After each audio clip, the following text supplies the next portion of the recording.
Hello friends, true शिक्षा classes में आपका एक बार फिर से स्वागत है। दोस्तों, जैसा कि पिछले एपिसोड में हम लोगों ने संज्ञा और सर्वनाम के बारे में पढ़ लिया था, आज हम उसी क्रम को आगे बढ़ाते हुए विशेषण को पढ़ेंगे, जानेंगे आज इसमें विशेषण क्या है, विशेषण के प्रकार कौन कौन से हैं और उसके प्रयोग से संबंधित नियम जानेंगे। तो विशेषण क्या है, पहले इसकी परिभाषा जान लेते हैं। यानी वह शब्द जो संज्ञा और सर्वनाम की विशेषता बताते हैं, यानी इसको कह सकते हैं वे शब्द जो संज्ञा और सर्वनाम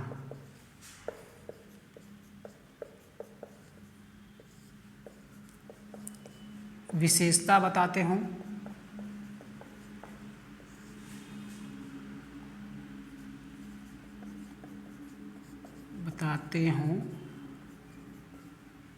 विशेषण कहलाते हैं।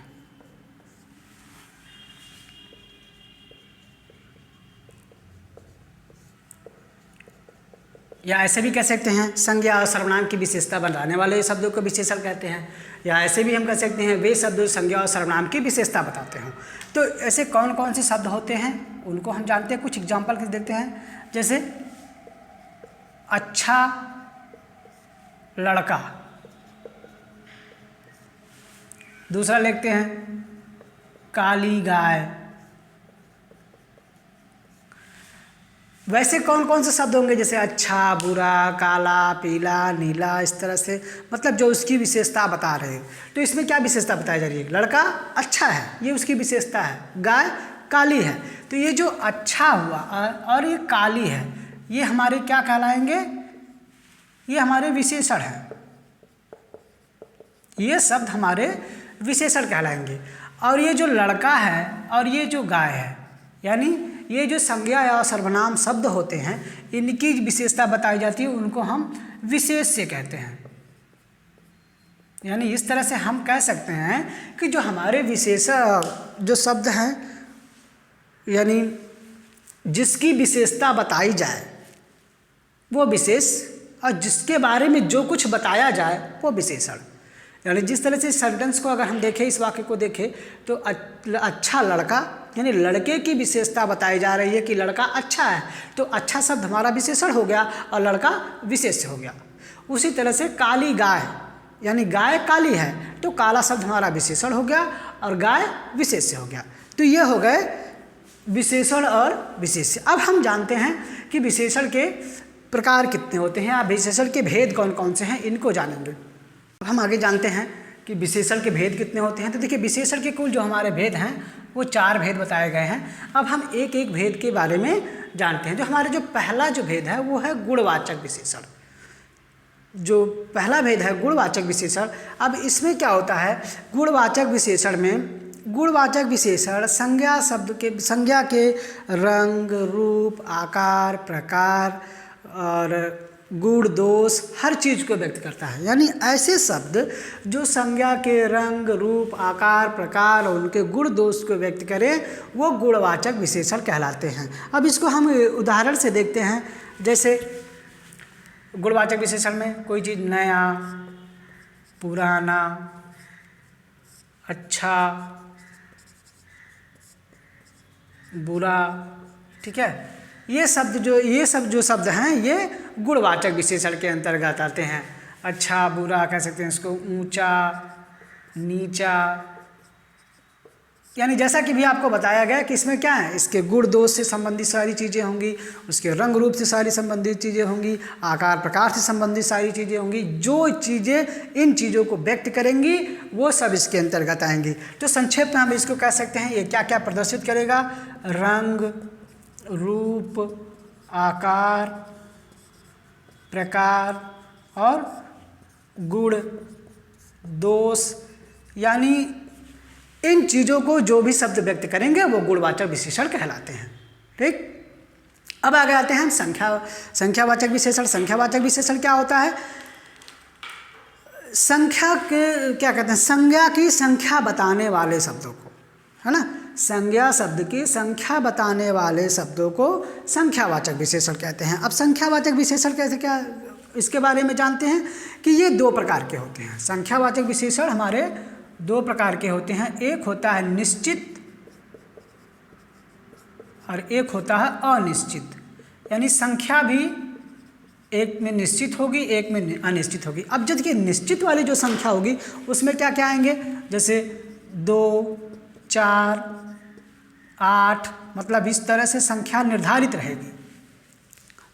अब अनिश्चित में कुछ, थोड़ा, कम, ज़्यादा, मतलब संख्या बताएंगे, दोनों तो संख्या बताएंगे, एक निश्चित संख्या बताएगा और एक अनिश्चित संख्या बताएगा।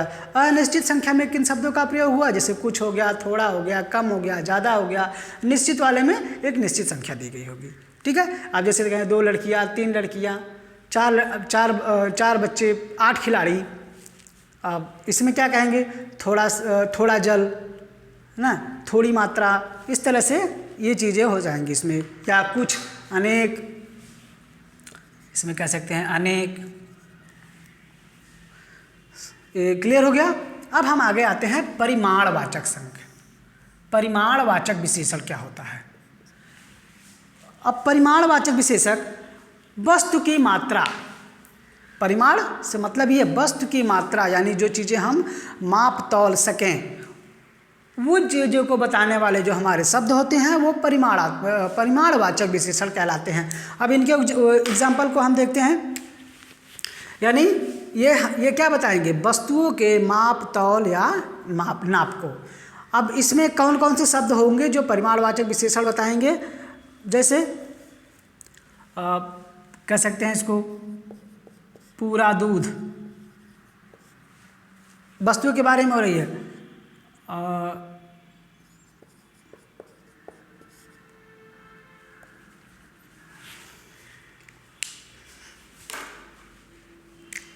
जैसे पूरा दूध हो गया, कम पानी हो गया,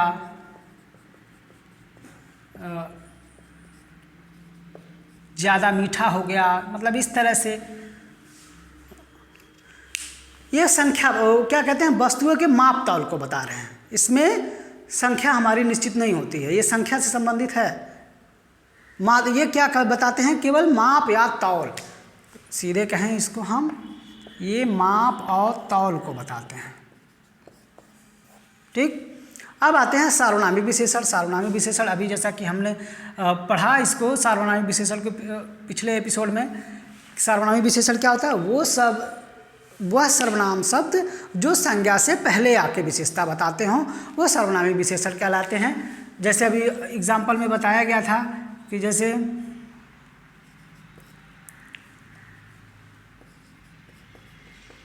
मैं यह किताब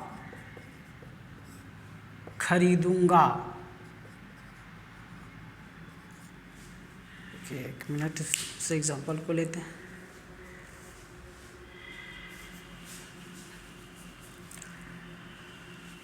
देखिए सार्वनामिक विशेषण क्या बताया, अभी बताया गया सार्वनामिक विशेषण क्या होते हैं, जो संज्ञा से पहले आ जाएं, यानी ऐसे सर्वनाम शब्द जो संज्ञा से पहले आके उसकी विशेषता बताएं वो सार्वनामिक विशेषण कहलाते हैं। सीधे इसको एग्जाम्पल के रूप में देखें, इसमें कैसे आ जाएगा, जैसे ऐसा लड़का, ऐसा लड़का, या ऐसी लड़की,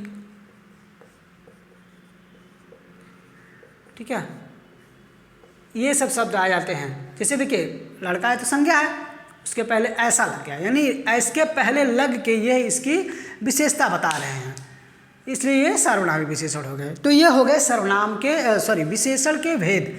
तो विशेषण के भेद कुल 4, चारों को हम लोगों ने पढ़ लिया। अब आगे हम जानेंगे विशेषण के प्रयोग के कौन कौन से नियम हैं, उसको जानेंगे। इसमें और भी हम कह सकते हैं एग्जाम्पल में यह लड़का या यह किताब, तो ऐसे बहुत से एग्जाम्पल हो सकते हैं इसके। तो चलिए अब आगे जानते हैं कि सर्वनाम के विशेषण के प्रयोग के नियम कौन कौन से हैं, उसको जानते हैं। दोस्तों हम जानते हैं विशेषण के प्रयोग के प्रमुख नियम कौन कौन से हैं, उन नियमों को जान लें। तो पहला जो नियम है वो है विशेषण विकारी और अविकारी दोनों होते हैं। यानी विशेषण में या विकारी ऐसे शब्द जिसको रूप, लिंग और वचन के अनुसार परिवर्तन आ जाए, ऐसे भी शब्द भी होते हैं। और अविकारी भी होते हैं जिसमें रूप, लिंग और वचन के अनुसार कोई परिवर्तन ना हो। अर्थात ये कह सकते हैं अविकारी विशेषण जो होते हैं वो अपने मूल रूप में हमेशा बने रहते हैं। वो उनमें उन पर जो है चाहे रूप के अनुसार, लिंग के अनुसार, वचन के अनुसार कोई परिवर्तन नहीं होता है। एग्जाम्पल के रूप में देखते हैं, जैसे ऐसे कौन कौन से शब्द होंगे, विशेषण शब्द के शब्द होंगे जो परिवर्तित नहीं होते, जैसे लाल हो गया, सुंदर हो गया, चंचल हो गया। एक एग्जाम्पल से देखें, कह रहे लड़का सुंदर है और लड़की सुंदर है, दोनों में क्या है, विशेषण जो हमारा ये सुंदर है, लिंग बदल दिया गया लेकिन ये शब्द जो है नहीं बदले, ये अविकारी शब्द है। ठीक है, तो पहला यही होता है, पहला जो नियम यही है कि ये दोनों होते हैं, विकारी और अविकारी दोनों होते हैं। अविकारी क्या होते हैं, जो रूप, लिंग, वचन के अनुसार बदले ना, वो जो ऐसे विशेषण हमारे अविकारी विशेषण होते हैं। अब अगला जो है, संज्ञा में प्रत्यय लगाकर भी विशेषण बनाए जाते हैं।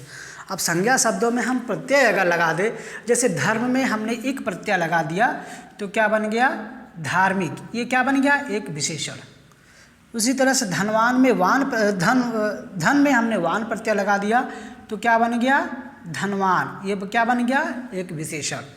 फिर दान में हमने ई लगा दिया तो क्या बना, दानी, ये भी एक विशेषण बन गया। उसी प्रकार जाति में ई, जाति, ये भी एक विशेषण है। चमक में हमने ईला प्रत्यय लगाया तो क्या बन गया, चमकीला। इस तरह से हम कह सकते हैं कि संज्ञा में हम प्रत्यय लगा के क्या बना देते हैं, विशेषण। संज्ञा में हमने प्रत्यय लगाया तो क्या बन गया हमारा, विशेषण। तो इस प्रकार हम लोगों ने विशेषण को भी पढ़ लिया। अगले एपिसोड में हम लोग कारक के बारे में जानेंगे, जो काफ़ी महत्वपूर्ण चैप्टर है, कारक से अक्सर प्रश्न पूछे जाते हैं। तो दोस्तों मिलते हैं हम अगले एपिसोड में कारक के साथ। तब तक आप हमारे चैनल को सब्सक्राइब कर लीजिए, वीडियो को पूरा देखिए, लाइक करिए, शेयर करिए, आपके जो भी महत्वपूर्ण सुझाव हैं हमको कमेंट बॉक्स में दीजिए।